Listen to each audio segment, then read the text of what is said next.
শ্রীরামকৃষ্ণ শ্রীরামকৃষ্ণ পরমহংসদেব ১৮৩৬ খ্রিস্টাব্দের ১৮ই ফেব্রুয়ারি পশ্চিমবঙ্গের হুগলি জেলার আরামবাগ মহকুমার কামারপুকুর গ্রামে এক ব্রাহ্মণ পরিবারে জন্মগ্রহণ করেন।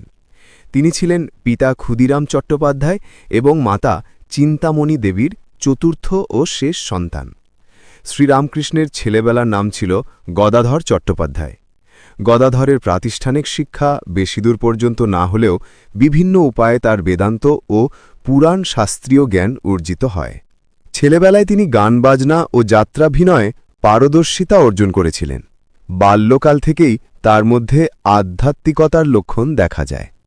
ছেলেবেলায় একবার তিনি ধান ক্ষেতের মধ্যে দিয়ে চলার সময় আকাশে কাল মেঘের ফাঁকে হংস বলাকা দেখে ভাবতন্ময় হয়ে পড়েছিলেন। এছাড়াও একবার বিশালাক্ষী দেবীর পূজার সময় এবং আরেকবার শিবরাত্রিতে অনুষ্ঠিত যাত্রায় শিবের চরিত্রে অভিনয়কালে ভাবাবিষ্ট হয়ে পড়েছিলেন। তিনি ১৮৫২ খ্রিস্টাব্দে দাদা রামকুমারকে পৌরোহিত্য কার্যে সহায়তার জন্য কলকাতায় আসেন। ১৮৫৫ খ্রিস্টাব্দে রানী রাসমণি দক্ষিণেশ্বরে কালী মন্দির প্রতিষ্ঠা করেন। রানী রাসমণি ছিলেন জমিদার মথুরামোহন বিশ্বাসের পত্নী। নিম্নবর্ণীয়া হলেও তিনি ছিলেন ধর্মশীলা ও সতী সাধ্বী নারী। তার প্রতিষ্ঠিত কালীবাড়িতে রামকুমার পুরোহিতের দায়িত্ব পান। রামকৃষ্ণ ও তার ভাগ্নেয় হৃদয়রাম ছিলেন তার সহকারী। ১৮৫৬ খ্রিস্টাব্দে রামকুমারের মৃত্যু ঘটলে গদাধর ওই মন্দিরের পুরোহিত হিসাবে নিযুক্ত হন। গদাধর মন্দিরে মাতা কালীর চরণে নিজেকে সমর্পণ করেন।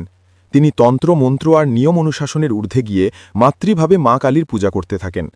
তিনি মৃন্ময়ী দেবীকে সাধনার দ্বারা চিন্ময়ী করেছিলেন। তিনি এমনই এক পাগল ছিলেন যিনি মা কালীর নৈবেদ্য নিজে খেতেন এবং মাকেও খাইয়ে দিতেন। একদিন মন্দিরে বসে তিনি সংকল্প করলেন যে মা কালীর দর্শন না পেলে আত্মহত্যা করবেন। ওই মানুষে মাকে অনেক ডাকার পরেও মা দেখা না দিলে তিনি মন্দিরে রাখা এক খড়গ দিয়ে নিজেই নিজের গলায় কোপ বসাতে গেলে মা নিজ রূপে দর্শন দেন।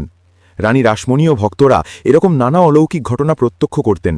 অনেক লোক তার ঐশী শক্তি বুঝে না পেরে তাকে পাগল মনে করতেন। সংসারে উদাসীনতার কারণে মা চিন্তামণি দেবী গদাধরকে বিবাহ দেওয়ার সিদ্ধান্ত নিলেন। বিবাহের কথা শুনে গদাধর নিজেই পাত্রীর সন্ধান দিলেন। অবশেষে ১৮৫৯ খ্রিস্টাব্দে তার কথা মতো কামারপুকুরের ৩ মাইল উত্তরে অবস্থিত জয়রামবাটি গ্রামের পঞ্চমবর্ষীয়া শারদা মুখোপাধ্যায়ের সাথে তার বিবাহ সম্পন্ন হয়।